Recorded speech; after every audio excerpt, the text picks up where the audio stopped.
Bienvenidos a La Otra Realidad. El tema de hoy es comprometido. Puede herir susceptibilidades e incluso escandalizar a más de uno. Sin embargo, no es nuestra intención. Vamos a ocuparnos de Jesús. Lo haremos desde la perspectiva histórica, desde la perspectiva social, incluso desde la perspectiva filosófica, pero no desde la religiosa. Lo mismo que Krishna, que Buda o que Quetzalcóatl, Jesús es ya un personaje universal, un arquetipo. Pero como ellos, también fue un hombre, una persona de la que ignoramos casi todo. Lo que nos ha llegado sobre él, sobre su vida, es lo que figura en los evangelios, y estos tienen un carácter más piadoso que biográfico. De hecho, entre los 4 evangelistas hay contradicciones, hay lagunas, hay datos históricos que no corresponden con la realidad. Es decir, vamos a ocuparnos del hombre, dejando aparte su supuesta divinidad, que ese es un tema de fe y no de raciocinio.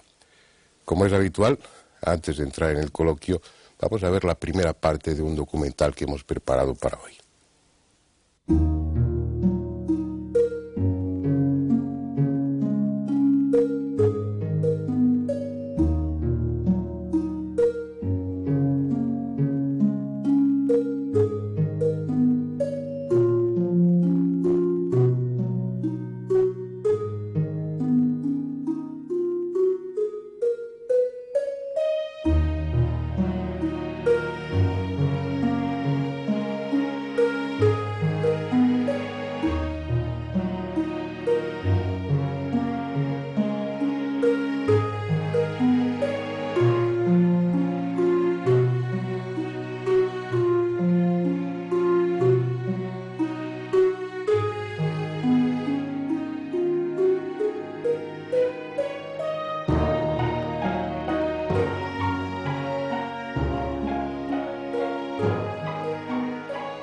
Para la cultura occidental, Jesús es un personaje sobradamente conocido, al menos en apariencia, porque la realidad es que la imagen que de él tenemos nos ha llegado a través de la predicación, de la catequesis y de las clases de religión, sin otra referencia que el relato dejado por los 4 evangelistas, lo que comúnmente se conoce como el Nuevo Testamento. Esa imagen habitual está construida sobre una serie de tópicos que podrían resumirse en el siguiente esquema. Jesús nació en Belén de Judá a finales del reinado de Herodes el Grande. Como sus padres, era de la estirpe de David, aunque fue concebido de forma milagrosa.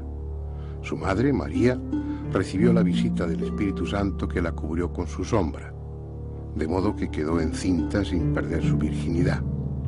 De esa manera Jesús tuvo una doble naturaleza, divina y humana.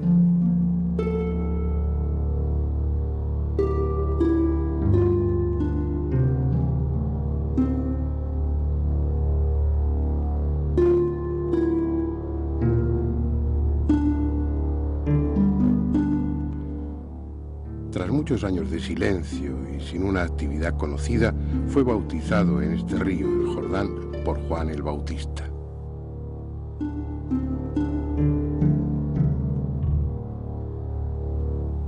Inmediatamente después se refugió aquí, en el Monte de la Cuarentena, también conocido como Monte de las Tentaciones, a las afueras de Jericó. Es el lugar que sirvió de escenario a uno de los momentos clave en la vida de Jesús. Solo, sin otra compañía que la de las fieras y la de los ángeles, metafóricamente sus instintos y su espiritualidad, alcanzó el grado de evolución necesario para trascender su condición humana, lo que simbólicamente se manifiesta venciendo las tentaciones del demonio y asumir su compromiso como redentor.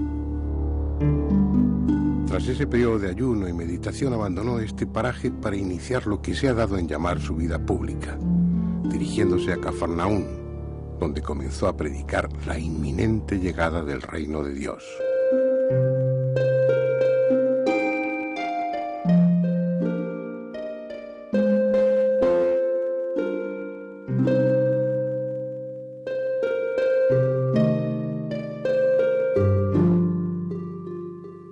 Según lo que de él se nos cuenta en los evangelios, desde los primeros momentos su actividad predicadora estuvo acompañada de la realización de todo tipo de prodigios y milagros, especialmente sanaciones.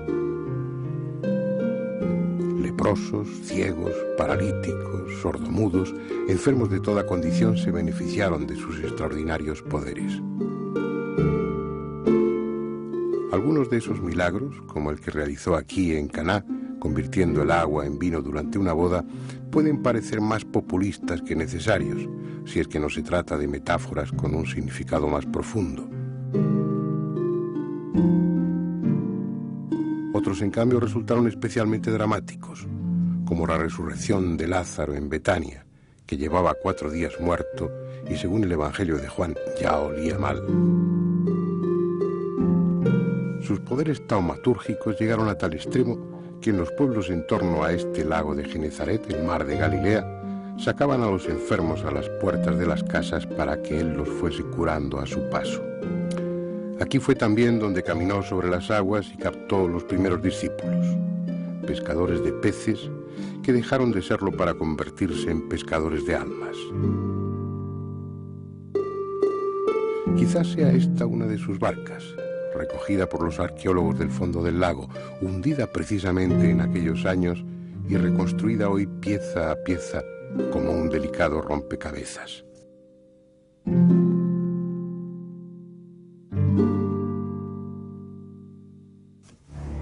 Ese esquema de vida aprendido en escuelas y catequesis nos habla también de su entrada triunfal en Jerusalén, conmemorada cada año en el Domingo de Ramos por centenares de peregrinos que recorren la ciudad en procesión.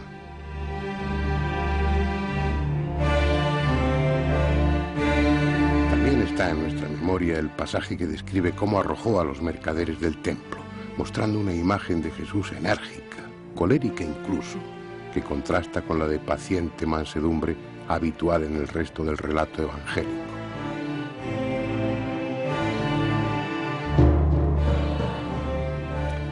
Ese mismo esquema, innumerables veces repetido y por todos aceptado, nos dice que aun siendo el Mesías que el pueblo esperaba, su mensaje resultó tan distinto y desestabilizador para las jerarquías judías que éstas intrigaron hasta conseguir que las autoridades romanas lo detuvieran.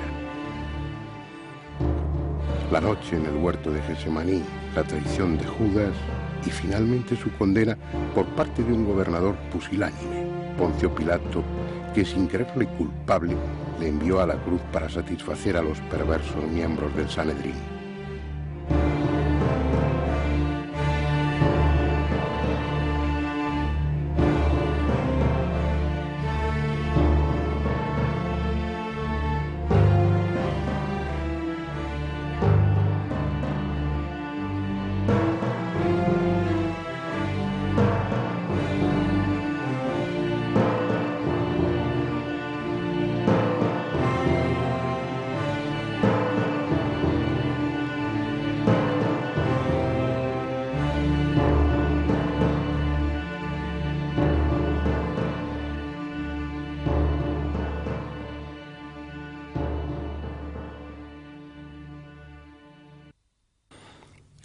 Sin embargo, no todo acabó ahí. Jesús resucitó, confirmó a la iglesia que había fundado en vida para que continuase su obra y ascendió a los cielos, no sin antes prometer que vendría de nuevo al final de los tiempos para juzgar a los vivos y a los muertos. Esa es, en síntesis, la idea que comúnmente se tiene de Jesús y la que aceptan sin crítica los creyentes. Sin embargo, desde el punto de vista histórico y atendiendo a la realidad de los hechos y no a su aspecto religioso, la figura de Jesús es en gran medida una incógnita. Incluso ha habido numerosos autores que desde finales del siglo XVIII hasta bien entrado el XX han negado que existiera realmente. Hoy en día los más críticos admiten que sería casi imposible justificar la existencia del cristianismo sin aceptar al tiempo la de Cristo, por mucho que su figura y su vida hayan sido moldeadas en base a leyendas y a conveniencias teológicas. Pero aún dando por seguro que Jesús vivió y murió en Israel hace unos 2000 años, lo cierto es que no tenemos otros documentos que los redactados por sus seguidores y recogidos en el Nuevo Testamento. En los rollos del Mar Muerto no se menciona a Jesús en ningún momento. En los textos del judaísmo posterior a su muerte se le cita de forma insultante y tendenciosa, como un blasfemo que negó la ley de Moisés y sin añadir apenas nada más. Por su parte, los historiadores de la época no hablan de Jesús y solo hacen referencia a los cristianos. Hay que esperar hasta el siglo II para leer algo un poco más concreto. Una alusión de Tácito en sus anales que no va más allá de una frase en la que, tras referirse a los cristianos, dice que el nombre les viene de Cristo, que sufrió la pena de muerte durante el reinado de Tiberio. Así pues, el medio que tenemos para acceder al Jesús histórico son los escritos canónicos, los evangelios considerados sagrados por las iglesias cristianas. Aunque se trate de literatura piadosa, obviamente no objetiva y adaptada a fines ejemplarizantes, son los textos que más se acercan cronológicamente a la vida de Jesús. Los 4 evangelistas, Marcos, Mateo, Lucas y Juan, no conocieron personalmente al Nazareno y escribieron a partir de la tradición oral. Cada uno por su cuenta recibieron un legado a base de anécdotas, relatos fragmentados, con frecuencia contradictorios, y en ocasiones poco más que frases sueltas. Con esa información tuvieron que elaborar una historia coherente, sin duda verídica en lo sustancial, y ordenarla cronológicamente, situándola en el marco histórico y geográfico supuestamente correcto. Como veremos después, una tarea semejante no puede estar exenta de errores.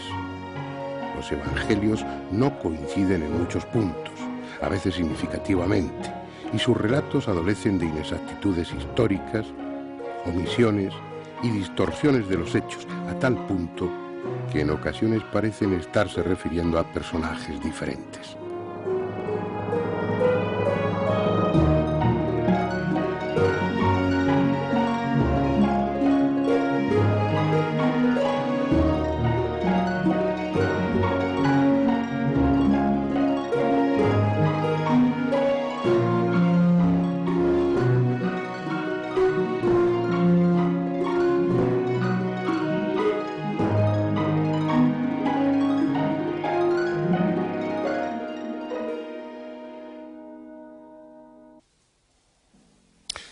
Bien, vamos a ver a nuestros invitados de hoy, comenzando por la derecha. Antonio Piñero, que ya le conocen, ya ha estado en otra ocasión en este coloquio. Él es catedrático de Lengua y Literatura del Cristianismo Primitivo por la Universidad Complutense. En la Universidad. En la Universidad Complutense. Yo me había aprendido lo de la filología neotestamentaria y no me lo dejas decir nunca, que eras catedrático es que no lo entiende la gente, aunque es verdad. Bueno, es una de tus especialidades, el cristianismo, tus libros, bueno, has escrito muchos, pero sobre el origen del cristianismo tienes uno, otros sobre las fuentes del cristianismo, otros sobre el propio Jesús, dedicado fundamentalmente a los evangelios apócrifos, y pienso que vas a aportar mucha materia para este coloquio. A veremos. Muy bien. Bueno. Espero. Jorge Manuel Rodríguez, que también has estado con nosotros cuando estuvimos hablando de la Sábana Santa.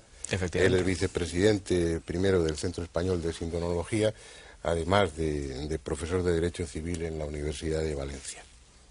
O sea que al estar en el Centro de Sindonología y ocupar un cargo como el tuyo, la figura de Jesús también te tiene que ser muy familiar, supongo. Claro, ¿no? Efectivamente, aunque no es nuestro objetivo directo, pero la verdad es que el interés por la figura de quien se supone que es el que está en la Sábana Santa, lógicamente es algo connatural.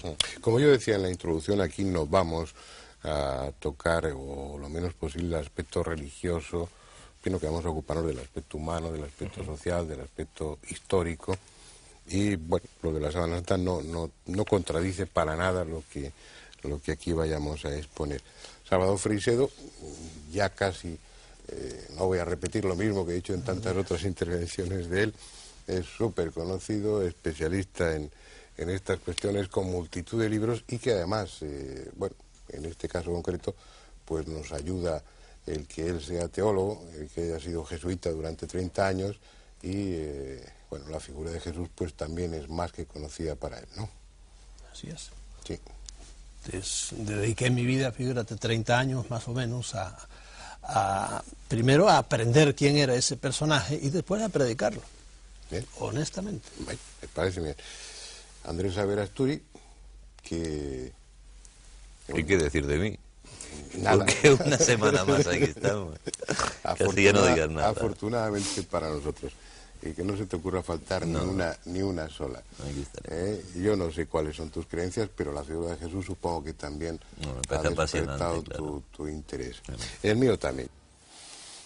Bien, desde el punto de vista religioso, esta sociedad nuestra está muy familiarizada con la figura de Jesús, ha formado parte de nuestra educación en el colegio, en nuestro ambiente social, pero a pesar de todo hay muchos aspectos de Jesús que son desconocidos, fundamentalmente porque los evangelios no se escribieron durante la vida de Jesús, sino que se escribieron después, y porque además hay contradicciones entre ellos. Eso convendría dejarlo claro, Antonio Piñero, tú como experto objetivo en el tema. ¿Es cierto que los evangelios fueron escritos después de haber muerto Jesús? Ciertamente, el primer evangelio del que podemos decir que es un todo completo, una especie de semibiografía del personaje, es el evangelio de Marcos, y ese está escrito en torno al 70. En las últimas introducciones al Nuevo Testamento dentro del ámbito católico, digamos que suelen ser las que intentan acercar más hacia el personaje Jesús este escrito, lo más pronto que se pone es en torno al 67-68, pero en general, o sea, 40 años más tarde, decir, 40 años más tarde. Casi con toda probabilidad los evangelistas no conocieron personalmente Eso es seguro. a Jesús. Eso es seguro. Es decir, para construir esa biografía de Jesús que figura en los evangelios, tuvieron que basarse en tradiciones, en relatos y en lo que contaron personas mayores que lo habían conocido. Exactamente así. Y eso lo dice San Lucas claramente al principio de su evangelio, que él tiene fuentes escritas, una de ellas es el mismo Marcos, y otra que él iba hablando con lo que él llama ministros, y testigos de la palabra, o testigos visuales, y que de ahí sacaba una serie de cosas y él las escribía en orden. Es decir, que él mismo confiesa que él no conoció a Jesús. Eso lo dice claramente. Y respecto a Marcos se puede decir que no es un testigo presencial. Primero, ya lo dice la tradición de la Iglesia, que ese Marcos, que es una tradición dudosa, pero sí se puede sacar de ella una idea, y es que este Marco en todo caso era discípulo de Pedro, pero no de Jesús directamente. Además es un individuo que comete errores graves, Marcos, en la geografía de Palestina. Por lo tanto, no se puede sospechar razonablemente que un individuo que anduvo por Jesús dando vueltas por toda Palestina iba a equivocarse de una manera tan radical, ¿no? Entonces se ve claramente, simplemente por su conocimiento de la geografía, que no es un testigo directo. Ya. Y bueno, lo que también parece claro, parece obvio, es que esa biografía de Jesús que figura en los evangelios es un soporte que no importa demasiado si es real o no. Por lo que cuenta en los evangelios, lo que es importante es la enseñanza, el mensaje, claro. Y colocar todo eso en torno a una persona, o dando a esa persona como fuente de ese mensaje, y situando a esa persona dentro de un contexto geográfico e histórico, eso ya es el segundo papel de los evangelios. El fundamental es transmitir un mensaje. Bueno, vamos a entrar en el coloquio, que no quiero que lo monopolicemos entre tú y yo.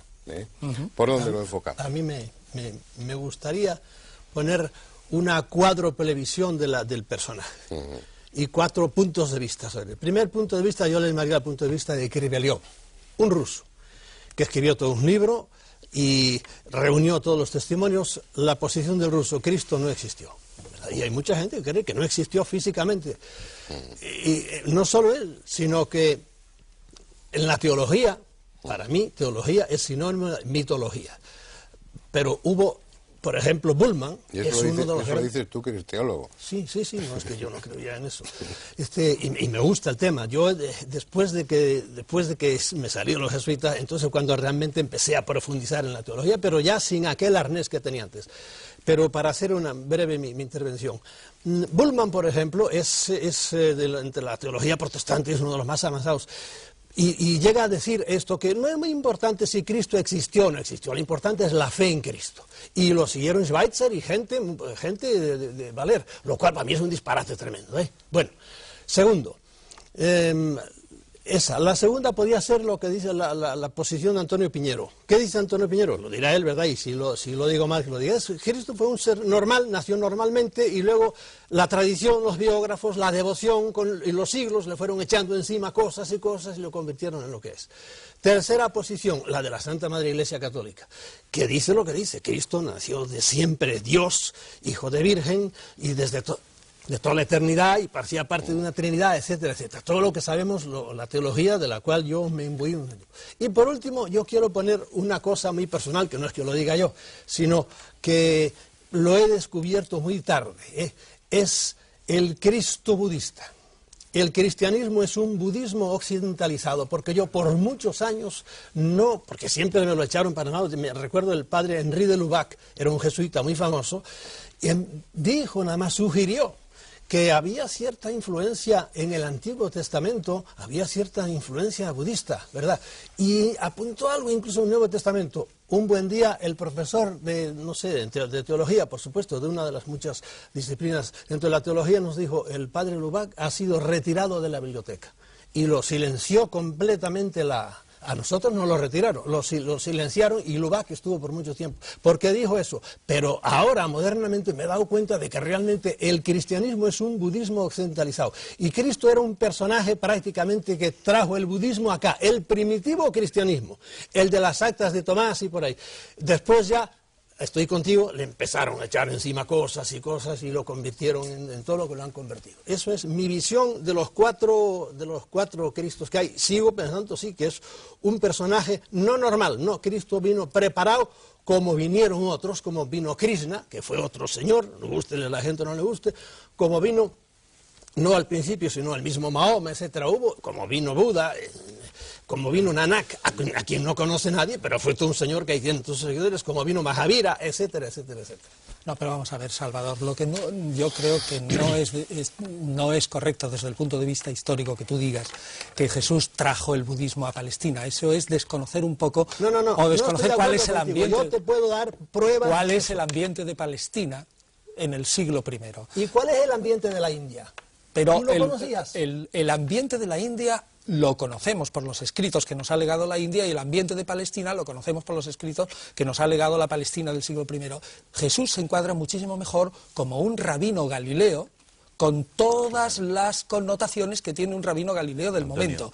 Y las similitudes con el budismo son las similitudes esenciales que tienen unas religiones con otras, porque responden a sentimientos que son, o a exigencias que son humanas, que son exactamente iguales en la India, donde nace el budismo, que en Palestina. Son similitudes, digamos, casuales o profundas. ¿Tienes documentos para probar directamente, no indirectamente eso? Lo que no tienes ningún solo documento. Y en cambio yo tengo muchísimos documentos que hasta ahora la Iglesia los ha ignorado totalmente. ¿Qué documentos hay para probar? Hace muy pocos años. Pero vamos a ver, ¿cómo vas a probar con documentos la relación causa-efecto de que uno copia del otro y que trae una doctrina de aquí y la pasa a poniendo Palestina? Una columna, por ejemplo, del Dhammapada al lado de las bienaventuranzas. Y dice, ¿pero quién copió a quién? Y va siguiendo, pues esto es Buda, 5 siglos antes de Cristo. Y esto está aquí. Pues el eso es lo que tiene muchas cosas. Pues eso es lo que te digo. Lo que te digo, que eso pertenece al impulso esencial de todas las religiones. Hombre, que por eso se parecen. Es esencial, pero cuando lo tienes escritito aquí y lo bueno lo tienes escrito aquí, no solo una cosa, son muchísimas cosas. Pero es que ahí entran en juego, Salvador, otros elementos, como yo he leído en los trabajos de Antonio. Y bueno, es el papel del gnosticismo dentro de la génesis del cristianismo, y el adorno, el ropaje o la vestidura que da a ese mensaje, y a través del gnosticismo sí hay. El gnosticismo es verdaderamente precristiano, esto sí que no le gusta mucho aceptarlo a la Iglesia, y que sí influye a la hora de repensar ese personaje al momento mismo de su muerte. Pues de una forma muy sintética para nuestros espectadores y para mí mismo. ¿Qué es la gnosis? ¿No? ¿Qué es la gnosis? La gnosis es un conocimiento religioso elevado, reservado a una élite. Y lo que afirma es que el ser humano tiene dos partes, una material y otra espiritual. La única que vale es la espiritual, que es una centella divina que ha caído de arriba y que aquí está presa en la materia. Viene un ser superior que le envía la divinidad con la misión de rescatar esa centella divina y llevarla al sitio de donde procede. Realmente este es el esquema gnóstico y es el esquema que se emplea para hablar luego de la misión de Jesús como Y el redentor. gnosticismo como filosofía, como religión, es anterior al No cristianismo. podemos probarlo con estrictos textos, porque no tenemos textos gnósticos precristianos, pero sí motivos precristianos, de tal modo que sí que podemos rastrear. Y el gnosticismo, efectivamente, también es lo esencial del impulso religioso humano, y en eso coincide también en parte con el budismo. Por eso ya te digo, no basta con que tú pongas un texto aquí y otro aquí para probar que este copió del otro. Claro. Simplemente se dan Bueno, pero es que te voy a decir fundamentos. más cosas, hombre. No es eso solo. O sea que Jesús, en mi opinión, no copia nada de Buda, Yo sino sí que creo que responde a unas interrogantes religiosas que se dan en la India y se dan también en Primera Palestina. cosa, ¿tú crees que Jesucristo vivió en la India algún tiempo? No. Ah, bueno, Nunca pues yo jamás. te doy los documentos. Ahora, lo que pasa ¿Pero es qué que documentos no si hay- son del siglo XVIII? ¿Quién?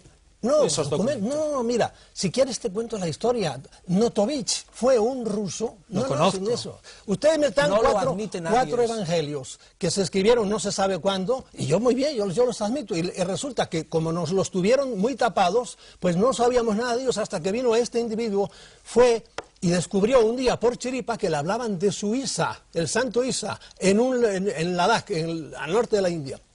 Entonces empezó y sacó unos documentos, publicó un libro, La vida oculta de Jesús. Fue tremendo lo que le cayó encima.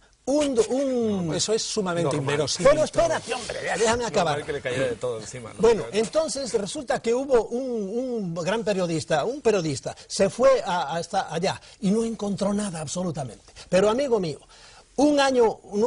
por lo menos 5, 6, 7, 8 años, Abhedananda, que era un gran señor oriental, pero muy colado en las universidades norteamericanas, se fue para allá, ya hablando el tibetano, porque él era hindú, y empezó a descubrir una cantidad tremenda de documentos. Y el gran Rerich es un individuo que fue un genio, y si no lo conoces de él, pues entérate quién fue. Primero fue un gran pintor, pero además era antropólogo, arqueólogo, etcétera, etcétera. Era un gran señor ruso que tuvo que sufrir mucho con la revolución, etcétera. Se fue para allá y encontró y escribió muchísimo de él, y tiene 2 libros con documentos copiados. Resulta que aquel señor, al periodista, fue demasiado atropellado y no lo dejaron entrar los lamas. Pero cuando llegó Rerich, y cuando llegó Abhedananda, y cuando llegó la Clarence, una gran dama, y ahí están todos los documentos que los han tenido totalmente tapados. Y ustedes, tú haces ahora mismo que hace la ciencia con los ovnis. No quiero saber de eso. No, lee los documentos. Ya los he leído. Léetelo. Y no me ¿No merece... los has leído nunca? Sí, señor. Lo que ha salido en la revista y no me merece ningún Pero respeto. no es revista, man. ¿Puedo Son preguntar libros. algo? Venga, El tiempo. moderador, ¿Puedo preguntar algo? ¿Puedo preguntar A ver, algo? Van a Yo aquí- monopolizar ellos el debate. ¿eh? Yo creo que sí. Vamos Va a ser muy hacerles- complicado, y vamos a aparte, hacerles- estando no aquí- cabe la posibilidad, no por tratar de conciliar 2 posturas, de que no se esté refiriendo a Jesús, sino a otro personaje. de unas Hay un características poeta en muy- que dice, y tú Isa, oh Cristo, dice, porque son muchos los textos, que hay muchísimos, y le llama Isa y Cristo. Le llamaban de 2 maneras, le llamaban el santo Isa, porque Cristo fue, a los 12 años cuando desapareció, desde allí hasta los 29 estuvo viviendo, y te dicen por dónde anduvo. Volvió, lo mataron, y eso consta también, es una especie de paralelo, tan antiguos como los evangelios, antiguos como los evangelios. De ningún Y modo. entonces volvió a vivir con su madre, está la tumba de Cristo está en el Rosabal, así la puedes ver rodeada en un gran cementerio musulmán. Y la tumba de Murré, que es su madre María, está en otro sitio, hoy defendida por... A ti no te interesa ¿Sabes nada lo que te, esté en la no, tumba. lo que te digo, Salvador, No, es que me gustaría, que- yo tengo formación jurídica, entonces me gustaría saber eso que prueba, es decir, porque aquí no se llaman igual. ¿Qué es exactamente No, lo que dicen se estos llaman, textos? O sea, quería hacer una pregunta, ¿eh? Sí. Es decir, exactamente eso, pues si yo tuviera que ser juez, que en fin, es una cosa que tiene más que ver con mi profesión, y me plantearan una serie de documentos, yo me gustaría saber exactamente qué dicen, porque claro, decir que hay documentos que dicen cosas me parece muy bien, pero concretamente ¿qué?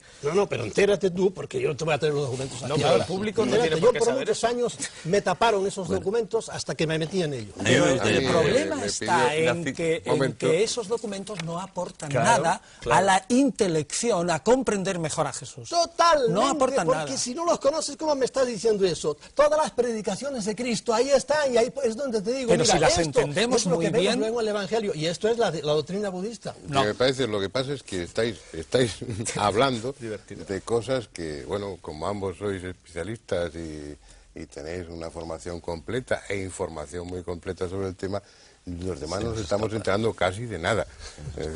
Yo creo que vamos a dejar un poco primero, ese terreno y darle la palabra a Andrés. Antonio, la figura de Cristo, que también se ha dicho que sí existió, sí no existió, eso ya parece demostrado que sí existió, etcétera.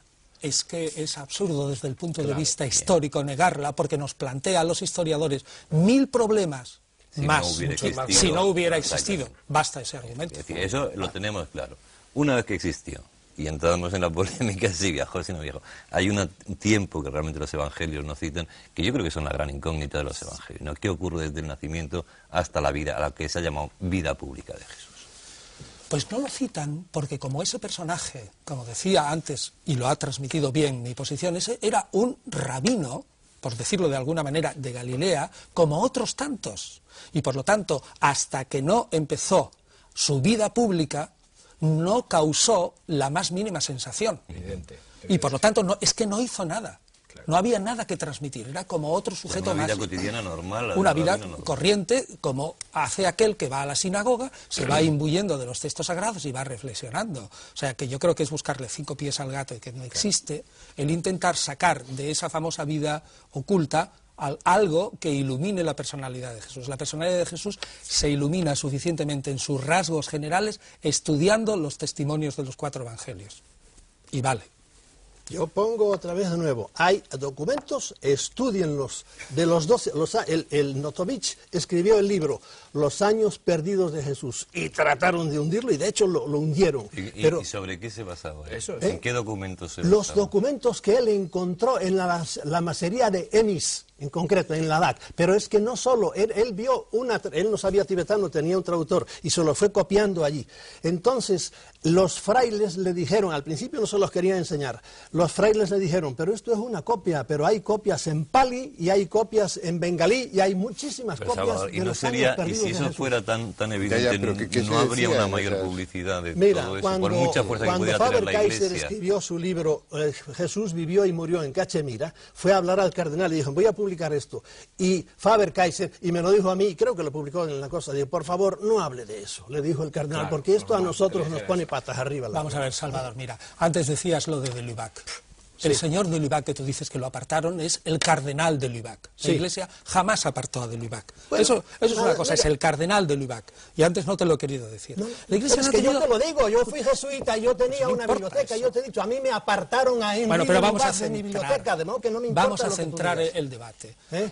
Este personaje existe. Porque yo he dicho que de mi biblioteca, a mí me lo dijo, y eso no lo puedes rebatir tú porque eso lo viví yo. A mí me dijeron, el cardenal de los libros del padre de Lubac, como se decía el padre Congar. Y luego le hacen cardenal, ¿no? O sea, lo apartan de la biblioteca y lo hacen cardenal. Anda, pero no, pero sería cuando era cardenal ya. Pero de hecho lo echaron para un lado. Se acabó, los libros de él no. Bueno, pues, es igual, vamos a ver, mira. Este personaje lo podemos dividir en Jesús y en Cristo. Jesús, digamos, es el personaje histórico y Cristo es el personaje en cuanto Mesías, y los cristianos opinan que es Mesías, y todo lo que, en mi opinión, se le echa encima a la figura histórica. Hay un Jesús real del que nunca llegaremos a saber, es decir, cómo vivía exactamente, qué comía, qué vestido llevaba y todo eso, eso no lo podemos saber. ¿Por qué? Pues porque no tenemos ni un solo texto que nos lo diga. Solamente lo podemos adivinar a base de textos parecidos de cómo vivía la gente en el siglo I. Luego hay otro Jesús de la historia, que es más o menos... Palestina, ¿verdad? Cuando él andaba por otro sitio no estaba en Palestina. Pero que, bueno, bien, dejemos eso. Hay otro Jesús histórico... Hay otro Jesús... No pongas cosas. ¿Tú quieres hablar de la síndrome? ¿Tú qué dices tú de la...? De eso hablamos en otro programa, pero... en este, por ejemplo, el documento que dieron los alemanes diciendo este señor que estaba enterrado en esta cosa estaba vivo. ¿Qué dices tú de eso? Pues que no es que lo diga yo, es que todos los forenses que han estudiado el tema dicen que no es verdad. Pero aquellos forenses, ¿verdad? Dijeron que sí, que era cierto, ¿eh? No, pero es que no es cierto. Se dijo en base a... Tú, yo te digo lo contrario. Bueno, yo le digo, pero yo lo que quiero decir, cuando afirmo algo, intento decir por qué. Que es otra cosa que yo siempre me gusta que la gente diga, no, yo afirmo tal cosa, pero explique por qué, porque tenemos tiempo para hacerlo. Bueno, pues yo intento hacer eso. Es decir, ¿qué se dijo? Precisamente fue el año 39. Hubo alguien que dijo, sangró, luego los muertos no sangran, luego evidentemente estaba vivo. Bueno, lo que pasa es que luego los estudios forenses te dicen, si le dan a uno una lanzada en la aurícula derecha, efectivamente ahí sí hay sangre en una persona muerta, por tanto no hay ninguna contradicción. Y por otro lado, se puede distinguir perfectamente entre el líquido pulmonar, por ejemplo, que sale, o la sangre de zonas que ha sangrado estando vivo y estando muerto, y se puede distinguir perfectamente. O sea, esto no está en discusión. Eso se dijo en el año 39, cuando se había estudiado muy poco, y de las sábanas santas tenía una foto más o menos potable, la del año 31, y una muy antigua de lejos, de 1898, y no se había estudiado prácticamente nada. O sea, los estudios del año 78 y las fotografías posteriores y todo coinciden, o sea que eso no se puede discutir. Es decir, eso de que estaba vivo es una afirmación que contradice un hecho. Volver otra vez al eso dices tú, y yo te digo que no es así, porque después del año 39 es el documento del que te estoy hablando yo, mucho después del año 39. Pues ya se había dicho. Vamos a volver al tema de Jesús, porque me parece mucho más dando un poco de cuerda, en el mejor sentido de la palabra, en esta primera parte. En la segunda voy a mostrarme un tanto violento para llevaros a un cauce que nos sirva a nosotros y a los espectadores para entender algo más sobre la figura de Jesús. La primera incógnita sobre el Jesús de los Evangelios es la de su nacimiento. No sabemos cuándo nació. Mateo dice que fue en tiempo de Herodes. Afirma que fue cuando el censo de César Augusto, siendo Quirino gobernador de Siria. Pero lo cierto es que Herodes murió en el año 4 antes de nuestra era y el censo fue en el año 6 o 7 de esta era. Es decir, hay 10 u 11 años como mínimo entre ambas fechas. Uno de los dos, Mateo o Lucas, se equivoca, si es que no se equivocan uno y otro. Tampoco es cierta la matanza de los inocentes por orden de Herodes. Histórica y socialmente es un puro disparate. Los evangelistas fabricaron piadosamente un nacimiento rodeado de circunstancias extraordinarias que fuesen acordes a la grandeza del personaje. Lamentablemente no se pusieron de acuerdo al hacerlo, y además de no saber cuándo nació Jesús, ignoramos a ciencia cierta dónde. Mateo y Lucas dicen que en Belén, en tanto que Marcos y Juan sostienen que en Nazaret. Los peregrinos que acuden a Belén convencidos de que van a orar en el lugar donde nació Jesús, en la gruta que hay en la iglesia de la Natividad, se equivocan casi con toda seguridad. La tradición más sólida señala a Nazaret, tal como se dice en los evangelios de Marcos y de Juan. En todo momento Jesús es nombrado como Jesús de Nazaret y no como Jesús de Belén. Incluso en sus inicios, los primeros cristianos son conocidos como la secta de los nazarenos. La realidad es que Mateo y Lucas se inventaron lo de Belén para que la figura de Jesús se adaptase a la profecía que anunciaba la llegada del Mesías y que éste nacería en Belén de la estirpe de David. Consecuentemente, Mateo y Lucas también se inventaron una genealogía de Jesús que le hiciese descender del rey David. Pero como cada uno lo hizo por su cuenta, tenemos dos árboles genealógicos de Jesús que no coinciden y son imposibles de combinar entre sí. Aunque la virginidad de María es dogma de fe para los católicos, tampoco los evangelistas coinciden en ese punto.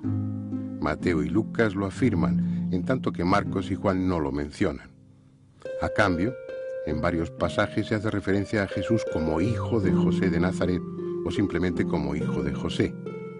Incluso Mateo y Marcos aluden con toda naturalidad a los hermanos de Jesús, citando hasta sus nombres: Santiago, José, Simón y Judas. Fue solo a partir del siglo II, ya asentado el dogma de la virginidad, cuando en los evangelios apócrifos se justifica el tema diciendo que esos hermanos procedían de un matrimonio anterior de José. Tampoco históricamente la cuestión importa demasiado. Era práctica habitual en el pasado atribuir a los héroes y personajes relevantes un nacimiento virginal. Así se hizo con Buda, con Alejandro Magno, con Ciro el rey de Persia, con Apolonio de Tiana. Incluso a los dioses precolombinos, como a la Azteca Huitzilopochtli, se les asignó un nacimiento igualmente virginal.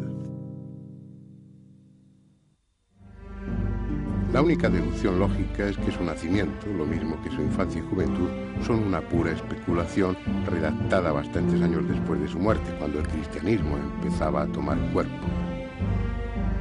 Los pocos datos relativamente fiables son los que corresponden a su vida pública y aún así están sazonados convenientemente para mejor ajustarlos a la doctrina que sus seguidores construyeron en torno a su figura. Por ejemplo, cuando inicia su misterio en Cafarnaún, lo hace anunciando la inminente llegada del reino de Dios. Esa urgencia en su mensaje, ese aviso de algo que está a punto de suceder, es indiscutible incluso para los exégetas católicos. Os aseguro que todo se cumplirá antes de que pase esta generación, se recoge textualmente en el Evangelio de Mateo. Se ha cumplido el plazo, el reino de Dios está cerca, anuncia en el Evangelio de Marcos. Está refiriéndose al final del mundo, al comienzo casi inmediato del anunciado por los profetas reino de Dios. ¿Qué sentido tenía entonces fundar una iglesia para continuar su obra? Su predicación es clara, hay que dejarlo todo, posesiones, trabajo, familia, porque ya no hay tiempo. Es ese el aspecto más peligroso de su mensaje para el poder establecido. El anuncio de una teocracia, el retorno del Dios Yahvé para reinar sobre Israel implicaba el fin del poder romano, el fin de las instituciones, el final de cualquier autoridad humana o material. Además, ese mensaje no surgía como algo aislado, era uno más dentro del ambiente de agitación que se vivía en Galilea. La ocupación de Roma no era solo la ocupación del país, era por encima de todo la usurpación de un poder y unos atributos que correspondían a Dios, el único rey lícito de Israel. Los movimientos de liberación de carácter más radical, como los de Yehudá ben Ezequías o Juan de Giscala, procedían también de Galilea. La campaña liderada por Jesús se inició en el momento políticamente más inoportuno. Tampoco se trataba de un movimiento puramente espiritual, en él había inevitables connotaciones políticas y también nacionalistas.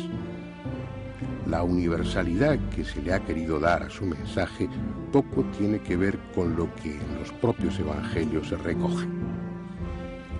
Es el mensaje de un israelita dirigido a los israelitas en el seno de las tradiciones y creencias religiosas de ese pueblo.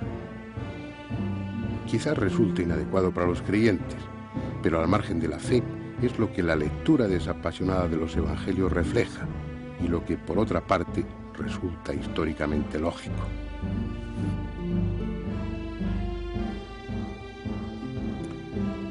Otra cuestión debatida dentro y fuera del ámbito religioso es si Jesús fue o no esenio.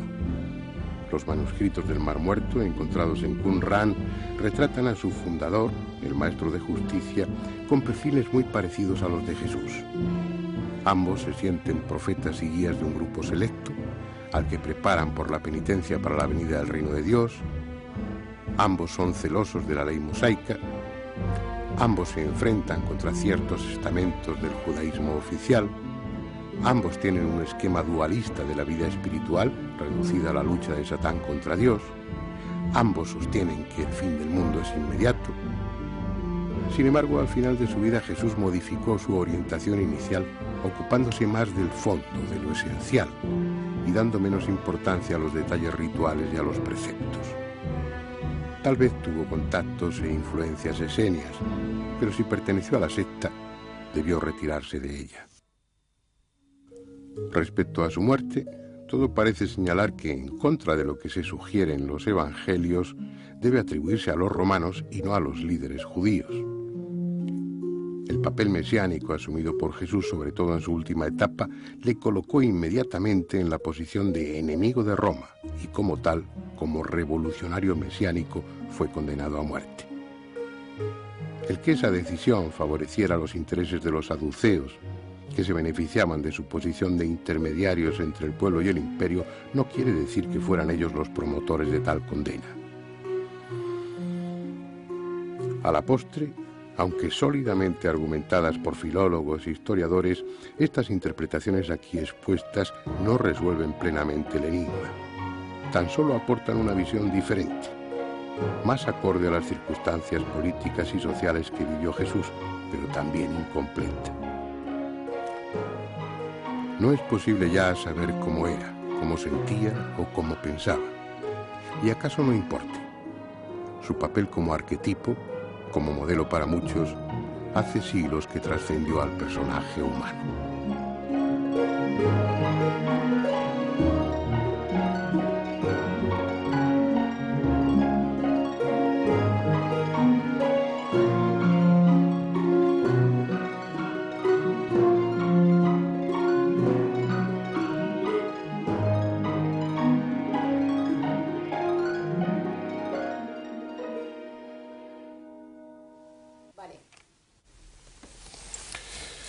Bien, y ahora sí, la pregunta, Antonio, o pues quien quiera, o Jorge Manuel, o Salvador, ¿quién sabe de la familia? Bueno, lo primero ¿qué dicen los textos? Marcos y Juan les importa o aparentemente no demuestra ningún interés por la virginidad perpetua de María. Claramente tampoco ni Mateo ni Lucas. Los evangelios hablan espontáneamente de los hermanos de Jesús y dan los nombres. Es absolutamente raro que evangelios escritos en griego empleen continuamente la palabra hermano y si fueron primos, como se dice, jamás empleen las palabras primo. Es una llamada que hay siempre que se habla de este tema, y algunos lo nos ha ocurrido en radio, siempre hay 50 llamadas de personas que dicen en griego la palabra hermano se utiliza para todos los que amigos, los que formaban parte del grupo y tal. Eso no es verdad tampoco. Y más concretamente a los hermanos e hijos de hermanos, en hebreo. En hebreo sí hay un texto, pero ese, vamos a suponer que la gente tenga razón de que el sentido hermano tiene un sentido amplio, pero el máximo argumento es que la Iglesia primitiva no se preocupó en absoluto nada de la virginidad absoluta hasta en torno al 150, y no todos. Tenemos en el 200 y pico testimonios de Tertuliano e incluso casi de Orígenes que lo único que les importa es demostrar o afirmar que Jesús tiene un nacimiento espectacular y sobrenatural. Lo que hiciera la Virgen después no le importó nada a la Iglesia primitiva. Eso es un dogma, digamos, que se va formando lentamente y que hasta el siglo IV de una manera no aparece claro. Por lo tanto, digamos, lo más espontáneo es entender los textos y admitir que los primeros cristianos creían que Jesús había sido concebido milagrosamente, pero que una vez que el héroe, que es Jesús, no los hermanos, María siguió su vida con su marido tan tranquilamente. Esa es, digamos, la intelección normal, y es, por otra parte, la intelección de todos los exegetas protestantes y los buenos católicos. No obstante, aquí el problema está en que a veces, efectivamente, lo que dice Antonio es razonable, pero no obstante hay algún argumento ajeno precisamente a la filología que puede ser interesante, y es que, por ejemplo, yo esto lo he oído alguna vez y también me parece razonable, y es que si Jesús en la cruz entrega a su madre a un amigo, eso es una irregularidad absoluta dentro de lo que es la costumbre hebrea, porque si hubiera tenido otro hermano, se hubiera quedado con sus hermanos, se acabó. Por otro lado, es verdad, como dice muy bien Antonio, y eso sabe mucho mejor que yo, y por eso yo ya sabía lo que iba a decir, que efectivamente en griego la palabra hermano no tiene vuelta de hoja, es hermano. Es hermano. Ahora bien, lo que ocurre es que en el contexto en el que se dice todo esto, no se distingue entre hermanos y primos, entre otras cosas porque hermanos y hijos de hermanos son hermanos también. Sí, pero vamos a ver, cuando están continuamente diciendo, ahí está tu madre y tus hermanos, claro, parece absurdo que continuamente quieran referirse a primos. Sí, pero si tomamos literalmente el texto, habría que seguir leyendo. Y entonces dice Jesús, pero realmente mi madre y mis hermanos son los que hacen mi voluntad y los que la siguen y tal. O sea, quiero decir que si tomamos literalmente lo que dice, resulta que es que tiene muchísimos más hermanos o muchos menos, nunca se sabe. Quiero decir que hay que encontrar la cosa en su contexto. No he dicho que no sea razonable, he dicho que me parece muy bien, pero que tampoco se puede dar como definitivo. ¿Eso lo aceptamos? No existe ningún argumento definitivo para admitir que Jesús tuvo hermanos, pero mi argumento fundamental es que la Iglesia primitiva no le preocupaba. No le preocupó en absoluto y que aceptó tranquilamente que tuviera otros. ¿Tuvo hijos? Yo no lo sé. ¿Aparece en algún texto algo que puede indicar que sí los tuvo o que no los tuvo? Ninguno. Ni aparece ningún texto que sí estaba. La tradición es que no los tuvo. Sí. No, claro. Y es normal. Yo opino personalmente que ese personaje probablemente fue un personaje casado, quizás viudo, y que después se dedicó totalmente a proclamar la venida del reino de Dios, y el fin del mundo inmediato y la instauración de una nueva sociedad. Antes de entrar como ha dicho muy bien, es una afirmación. Pero sí, no hay textos. Pero un momentito, si hemos elegido este tema propio para el coloquio, no quería decir para debate, pero es inevitable. Es un tema que mueve sentimientos, es precisamente porque es una figura poco conocida desde un punto de vista histórico, biográfico, y con muchas lagunas en lo que se refiere, tantas que se suscitaba en la primera parte, pues otra interpretación, otros textos en los que se alude pues a un viaje a la India donde se habla de eso. No quiero que entremos en el tema. Lo que sí quiero preguntarte, Salvador, por ejemplo, tú decías que la virginidad de María en un principio no importaba demasiado. La virginidad total, la virginidad post-partum, después del parto. La previa sí importó. La previa sí. Sí. ¿Eso desde el principio o se decide en algún concilio, en uno de los primeros concilios? Hombre, la virginidad absoluta de María tarda muchos siglos en definirse. Yo creo que lo que le importa al cristianismo primitivo es decir, este Jesús que es nuestro Redentor tiene un nacimiento no normal respecto a los otros. Lo demás, fuera. Ese es el tema, es lo que le quería pasar a Salvador. Esto no es una excepción, es decir, multitud de personajes religiosos, y ni siquiera religiosos, como Apolonio de Tiana y como el propio Alejandro Magno, se les atribuye enseguida, como pasó con Buda, como pasó con Huitzilopochtli, como pasó con personajes de panteones religiosos de todo el mundo, se les atribuye inmediatamente una concepción virginal. ¿Por qué ese empeño en responde a una realidad, a algún recuerdo, o desde un punto de vista psicológico es necesario imaginar que ese prohombre o que ese superhombre o que esa figura no ha nacido por vía normal? ¿Por qué ese empeño?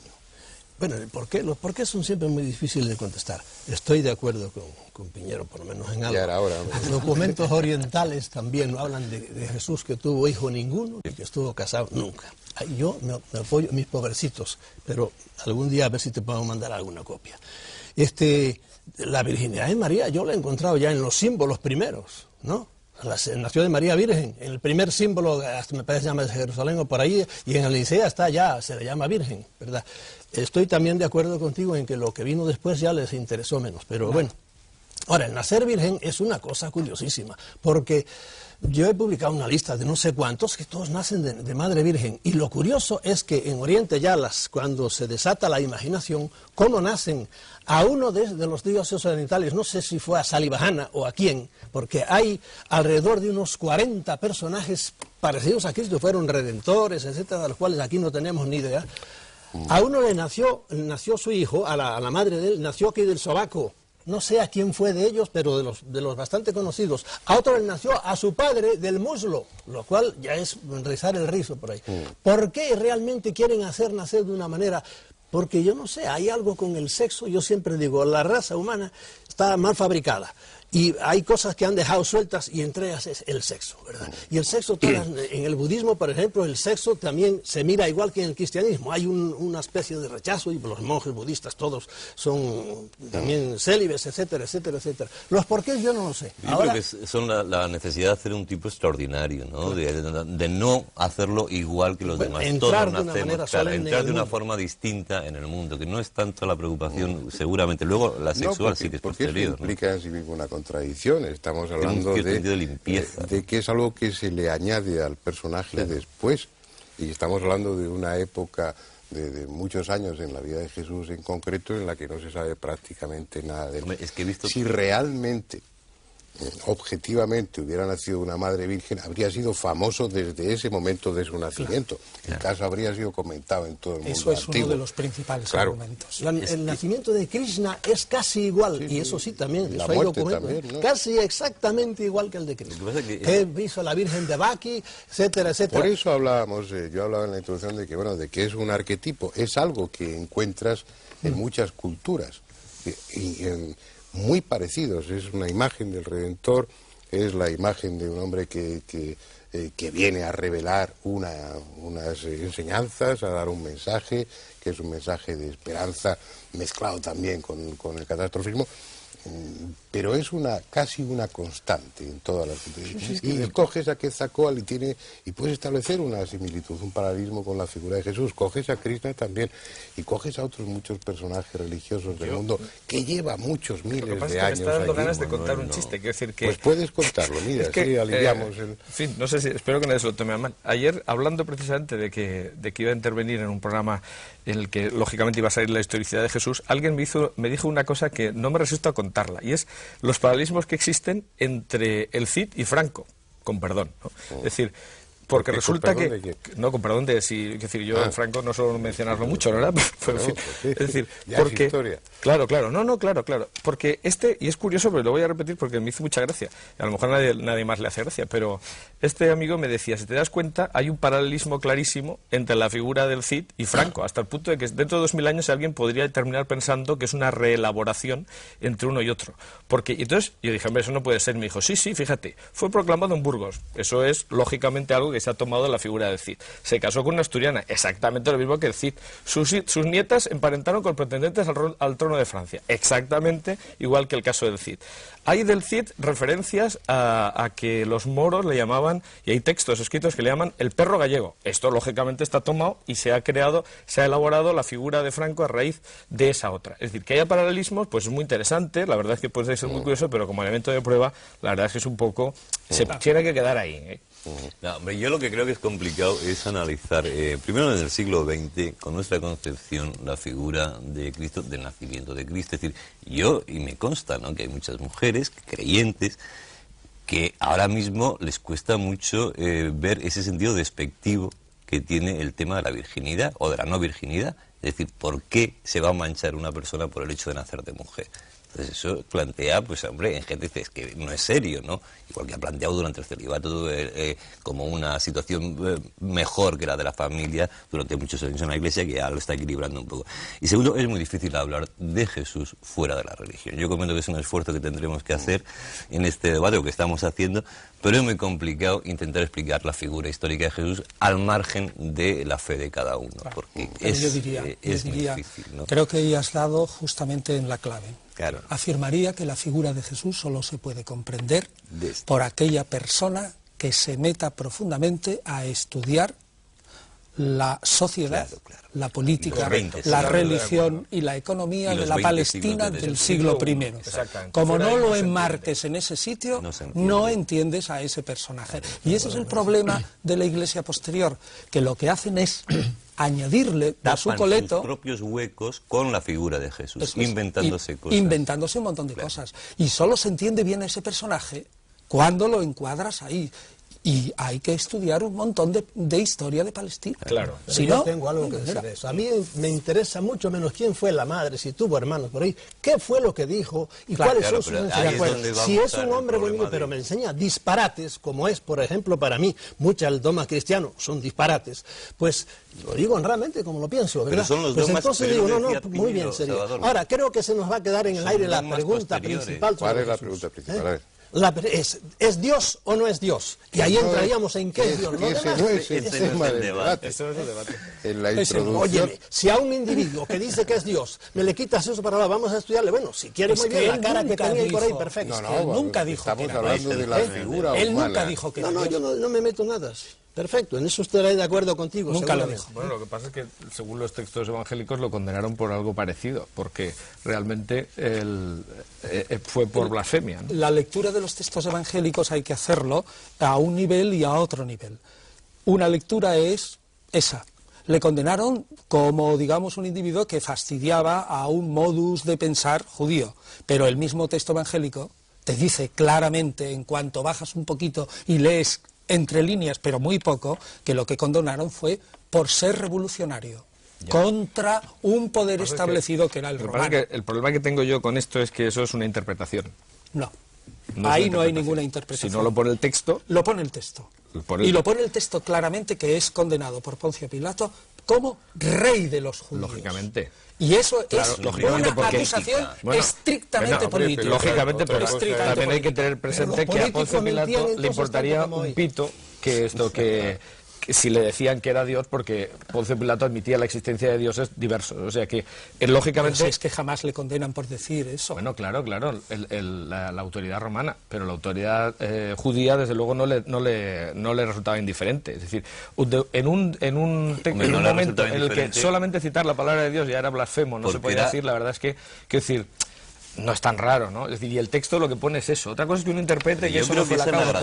Perdona, yo creo que ahí hay una gran confusión. Era políticamente incorrecto en su época, incluso. Políticamente por ahí, correcto, claro, lógicamente, y claro, era un mensaje muy los romanos tiene que ser que decía que había que adecuado a su mentalidad. Aunque fuera sábado, buscar el cordero y todo aquello, se pegaba de bofetadas con todos sus colegas, en el caso de que fuera rabino y todo lo demás. Pero a los romanos les daba igual eso, no podían condenarlo por eso. Yo creo que claramente los romanos no se implican y le condenan a muerte por política, porque era un problema para... Que es la acusación que se puede utilizar en ese momento, porque es que pero no por decirse Dios, le condenan por político. Lógico, pero no... Estamos hablando de la muerte, estamos hablando de las causas de la muerte, de las circunstancias. Ni siquiera tenemos claras las circunstancias del nacimiento. Yo no sé si nació en Belén o nació en Nazaret. No, ese es el problema de Jesús. No sé si realmente venía de los fariseos o no sé. Pero fíjate, Antonio, que ese es el problema de Jesús y de todos nosotros, porque yo recuerdo el artículo de Fernando Jiménez del Oso sobre el Belén en las pasadas Navidades, el disparate que es un Belén, que es un poco la idea elemental que podemos tener todos los cristianos ahora mismo. Entonces, toda la serie de incongruencias que se ponen en un Belén, desde los cerditos, creo que hablabas tú de los cerdos por allí pastando, lo del empadronamiento, todo eso, la religión que sabemos, la leyenda, no lo sé cómo llamarlo, ¿es cierta o no es cierta? No. Hubo un empadronamiento, degollaron a todos los... Nada de eso es probable históricamente. Bien, me alegro mucho que hayas dicho probable. No es probable históricamente. Has hecho una afirmación demasiado fuerte y es a la que he reaccionado. Eso nunca lo dijo, no lo sabemos. O sea, si no sabemos otra cosa tampoco podemos saberlo. No, y probablemente... Venga, eso lo admito. Verás, lo primero es muy verosímil que naciera, como tú dices, en Nazaret y no en Belén, y que más tarde... como ya existe la idea de que él es el Mesías, y hay una tradición, porque hay otras, ¿no?, sobre todo fundada en el profeta Miqueas, en el capítulo 5, de que el Mesías ha de nacer en Belén, se le hace nacer en Belén. Pero lo más probable es, conforme a la manera de nombrar a un personaje en la época, es que ese personaje naciera en Nazaret. De Nazaret y los nazarenos, era como etcétera. Se llamaba la Bien. secta. Segundo, respecto a lo del censo, hoy no hay absolutamente ningún historiador... Sí. Que no afirme claramente, fíjate, y a un católico, que Lucas se equivocó. Es decir, todos admiten... Qué difícil es eso. Todos admiten en general que Lucas se equivocó en 10 años en lo del censo. Sí, bueno, pero eso es una prueba diabólica. Decir que una cosa no existe es imposible de probar. Es decir, pruebe usted que no ha estado en tal sitio. Uno puede probar que ha estado en un sitio. Lo que podemos probar es por toda la historia del Imperio Romano que no hubo 2 censos de Quirino, sino uno solo. Y el único que se hizo fue en el 6 después de Cristo, es decir, probablemente de 10 a 12 años. Es que hay una incongruencia, por lo poco que yo sé. Es decir, no puede ser del tiempo de Herodes y al mismo tiempo del tiempo de Quirino. No puede ser. Sí. Son dos cosas que está claro, eso está claro. Ahí hay un error claro. En lo que referíamos eso es una afirmación, claro. No es una afirmación. Esto es un estudio de los textos. Dicen los evangelios, y además todo el mundo está de acuerdo, que nace en la vida de Herodes el Grande. Herodes el Grande muere el 4 antes de Cristo. Sí. Y Quirino es gobernador a partir del 6. A partir del 6 después. Es decir, como mínimo 10 años más tarde. Oye, que también Marcos se coló en lo de Salomé. Eso es lo que decía, ¿no? Si es que me he interpretado al revés lo que quería decir. Bueno. Si todo eso en el fondo no tiene ninguna importancia. Tampoco tiene importancia. Por eso estamos hablando del aspecto humano, histórico y demás. Yo creo que lo que importa en un personaje, que es lo que dejamos al margen, un personaje como este, es el mensaje, que bueno, que esa es otra historia, no entramos en ello. No entramos. Todo esto sería lo frívolo, lo anecdótico de Jesús. Lo realmente importante para el creyente, pues es lo que él dijo, para... Nosotros lo estamos contemplando no desde la perspectiva del creyente, sino desde la perspectiva histórica, desde la perspectiva biográfica y social y todo lo que Lo que es importante desde esa perspectiva histórica es decirle a la gente que desde el momento de la muerte de Herodes el Grande hasta el año 60 aproximadamente, que es cuando ya se gesta la gran revolución de los judíos contra los romanos, hay por lo menos 12 mesías. Claro. Como mínimo 12. Claro. Y que los judíos vieron a Jesús como uno más dentro de esos 12. Claro, y lo interpretaron, pues digamos, pues un personaje más. ¿Por qué alcanzó esa relevancia? Estamos hablando de una Galilea, estamos hablando de una Palestina, estamos hablando de un contexto geográfico e histórico en el que el mesianismo está ahí vivo, latente, y están surgiendo presuntos mesías cada continuamente. Juan de Marsala hasta no sé cuántos. ¿Y por qué cuaja la figura de Jesús? Ahora, me dejan otra vez poner mi punto de vista herético. Ahí entran, yo de nuevo tengo que ver gente de arriba, somos una granja y alguien los seleccionó, tú para arriba, y entre los 12 agarraron, no estén de acuerdo conmigo ahora, yo sí lo creo así, y cogieron ese y lo levantaron para arriba y se acabó. Como ha pasado con otros señores en otras religiones, hubo también sus discrepancias entre los fundadores y por ahí de repente uno es el que se va para arriba, porque alguien lo coge y lo levanta para arriba. Es un punto de vista muy personal y si quieres muy herético. Quiero desdecirme, por si se me entendió antes algo de lo que dije, las cosas que Jesús nos dijo no fueron disparates, no, más bien decía cosas mucho más de acuerdo con el hombre que quiere evolucionar. Disparates son los que después vino la Santa Madre Iglesia a echarle al dogma y a hacernos creer en cosas increíbles, ¿verdad? Eso sí son disparates, no creer en infiernos eternos y cosas de esas, nada. Yo creo que Cristo nunca habló nada de eso. Bueno, es decir, eso sí que es una prueba. Eso está probado que no habló nada de eso. Bueno, no sí, hablaba de la guerra y todas esas cosas por ahí, pero bueno, eso son maneras de hablar ahí. No, hay más de 40 como lo dice la Iglesia, definido. Pero hay más de 40 citas en los bueno, me he perdido, no sé de qué estáis hablando. No, estamos hablando de si Jesús, por ejemplo, creía o no creía en un infierno eterno. Y yo estoy convencido de que sí creía, porque entra dentro de la mentalidad de los judíos de la Palestina del siglo I. Probablemente creía. Yo no lo pongo a él en esa mentalidad, sino que más bien en la mentalidad budista, pues no. Pero te sales totalmente de la historia. Claro. Bueno, de la historia vuestra. Vale, de acuerdo. Bueno, ¿y por qué cuaja la figura de Jesús? Mira, eso pero eso es un problema que realmente tampoco puede dar la historia como tal una solución definitiva. Yo te podría decir diversas razones. Primero, cuaja porque uno de sus seguidores es un hombre genial, que es Pablo de Tarso, y es capaz de ofrecer, desjudaizar esa figura, presentarlo como un salvador universal y satisfacer las necesidades de redención de amplias masas del imperio. Segundo, cuaja esa figura porque el grupo que le sigue reinventa la seguridad social. Es el grupo que mejor protege a sus huérfanos y a sus viudas, y meterse dentro del cristianismo era un seguro. Tercero, cuaja también porque tiene un talante literario maravilloso. Maravilloso. Es decir, que la predicación sobre los evangelios se hace fácil, porque los evangelios son una lectura bonitas y fantástica. Y cuarto, sobre todo, porque la reinvención de la doctrina de Jesús en los primeros momentos se acomoda perfectísimamente a lo que en ese momento se demandaba la sociedad. Hay una operación de marketing religioso consciente o inconsciente que es un éxito. Ahora, otras razones más profundas, bueno, pues el creyente dirá que es el Espíritu Santo, pero la historia no puede meterse en eso. Vamos a ir centrando, ya nos vamos acercando a los últimos minutos. Perdona, Jorge Manuel. Primero, no está claro, no vamos a resolver las cuestiones aquí, es completamente imposible porque, pues bueno, han ocupado mentes muy preclaras y durante muchísimo tiempo y no lo han resuelto.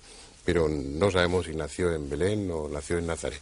No sabemos si nació en tiempo de Herodes o en tiempo de Quirino, del gobernador de Siria.